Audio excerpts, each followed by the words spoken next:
Alright, and welcome to another episode of Flat Water. I'm your host, D Marvel, reminding you once again that bodies of water, everybody say it with me now, do not curve.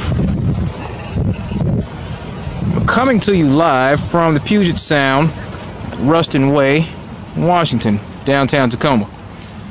Now, I got a question as soon as I woke up this morning, and the question was, in correspondence to the last video where I spoke about why I believe we're under a dome, or I said that I believe we're under a dome, and someone asked me why I believe we're under a dome. So I'm just going to go through, let's say 4 things to explain why I've come to the conclusion that we're under a dome.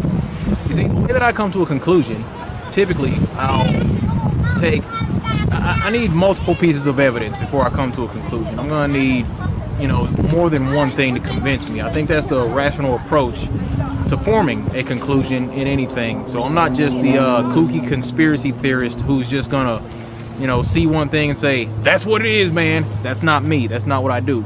So I need multiple things. So from my experiences, I'll just give you the 4 things that give me the impression that we are, in fact, under a dome. So number 1, let's talk about the firmament. All right, so firmament. Let's look at what this is. Now, turn in your Bibles with me to Genesis 1 and verse 6. And God said, "Let there be a firmament in the midst of the water, and let it divide the waters from the waters. And God made the firmament and divided the waters which were under the firmament from the waters which were above the firmament." So there's water, and now inside that water there's so let's think of like a bubble, some sort of a line of division. There's some barrier on the inside. So there's water above here, then there's the barrier on the inside. Let's think of that as the dome. And then there's water beneath.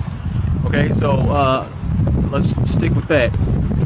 You think about the water, and you got your dome inside it. And the way that I conclude that is just, if you've seen some of these movies or cartoons growing up where they would take you underseas to like Atlantis, like if you watched like, I don't know, Justice Leagues or whatever. They always take you to some underground city to go visit Aquaman, and at that city, it's always like a bubble in the water. So I want you to think of the firmament, something like that. So that's number 1. The biblical evidence for the firmament makes sense to me, and I'll get to another reason why in a minute. So number 2 is the fact that sound, vibrations, frequencies, currents, that it has an effect on matter.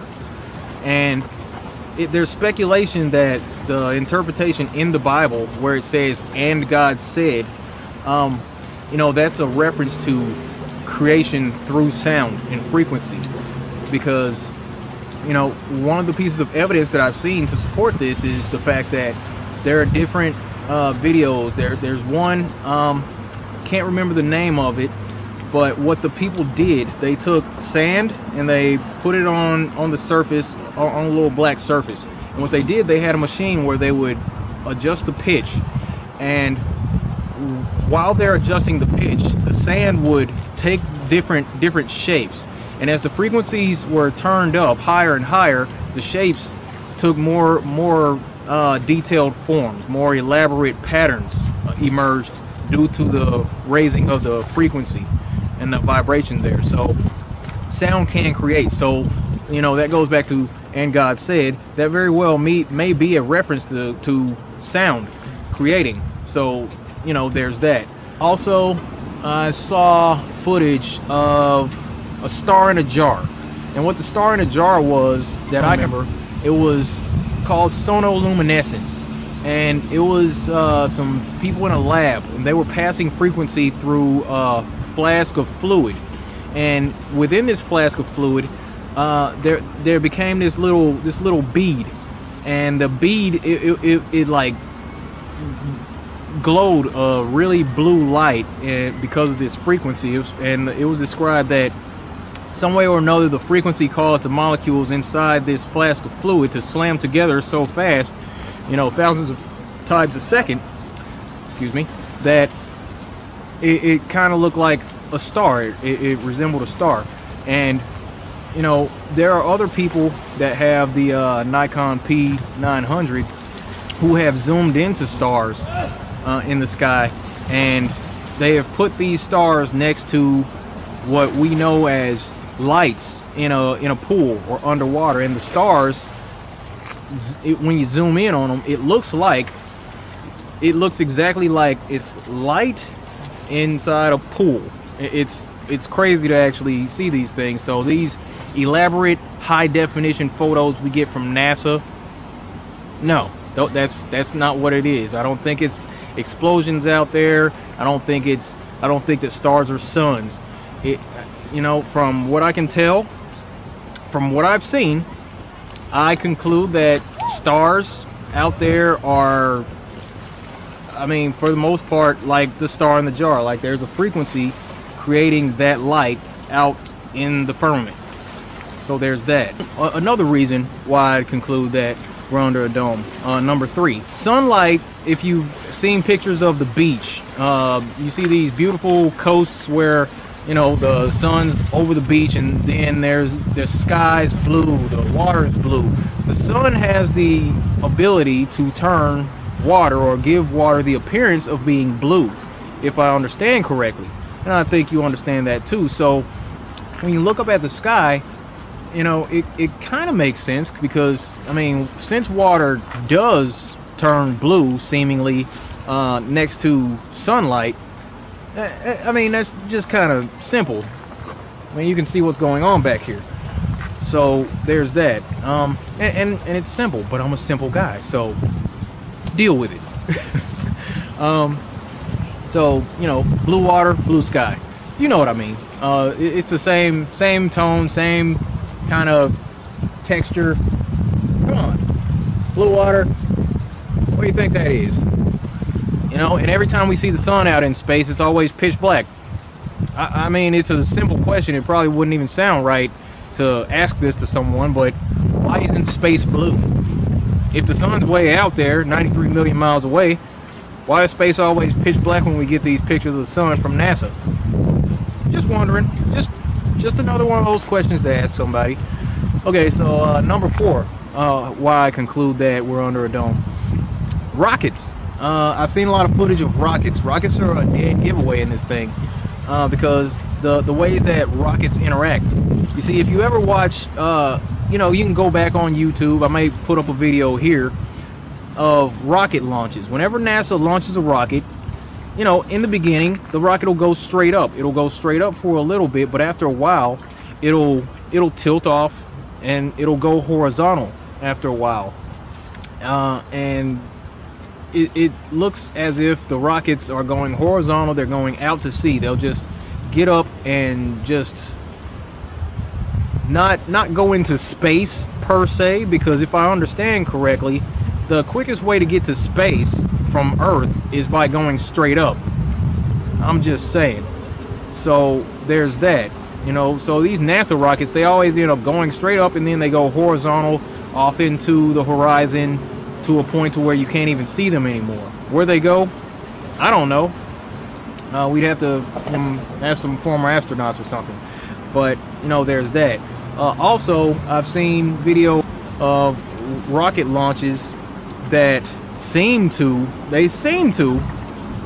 get up to the ceiling or the dome, and it kind of scrapes. It kind of looks like it was scraping against the top of the dome, and I mean, it looked like it got to a point to where it just couldn't go anymore if you take a look at it. So I mean, that seems suspicious to me. It honestly looked like the rocket hit a physical barrier and couldn't go any further, and just like exploded. So, you know, there's that. And the final thing about rockets is, you know, a couple years ago there was a project. There was like a private company. They commissioned their own rocket, and they launched this rocket from Arizona. It was the I want to say it's the Go Fast 2014. I could be wrong, but that rocket, that was the fastest amateur rocket built, and they shot that rocket straight up, and they attached cameras to that rocket. And what happened was that rocket went straight up, just like you would expect NASA rockets to do. And what happened, the rocket just goes, zoom, zoom, zoom, and after a while, it just stops. The rocket just stops, as if it hit something solid, but the rocket it wasn't damaged, it wasn't harmed. You know, obviously it wasn't, because it just kept filming. And if you go back and look at that, I'll try to post a link in the description, or try to remember to post a link in the description for that video. That rocket goes straight up, slams into something, but is not damaged. And then it slows down and just spins. It spins, and if you listen to it, it actually sounds like what you hear if you're underwater. You can kind of hear the audible sounds. If you've ever been swimming, you go underwater, you can't hear clearly. That's what that rocket picked up. That's what those cameras picked up from that rocket.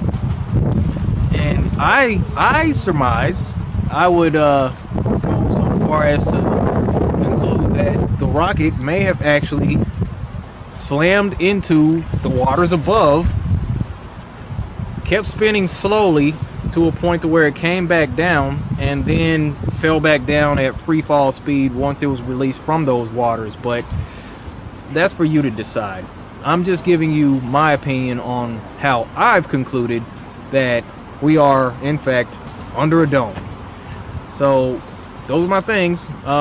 Firmament from Genesis, how sound creates matter, the sonoluminescent lights, the blue sky, how the sun interacts with water on Earth to make it look blue, and how it may very well be interacting with the waters above, because, you know, you've been asking since you were a child, why is the sky blue? So there's that, and then the interaction with rockets. So that's all I have for this video. Hope that answered, you know, your question as far as why I believe that. You can come to your own conclusions, continue doing your own research. We're all out here learning and growing, continuing to you know, figure these things out, or attempt to get these things figured out. But fact of the matter always remains, bodies of water don't curve, therefore the earth is flat. Flat water, flat earth. Simple as that. Everything else is just details. So that's the end of that one. Hey, be sure to like and subscribe for more content. Hit the bell if you want notifications for when I post a video, so you'll be one of the first to get them. Link up with me and the crew over at Flat Earth No Tropes. That's about it. Take care. Thanks for tuning in.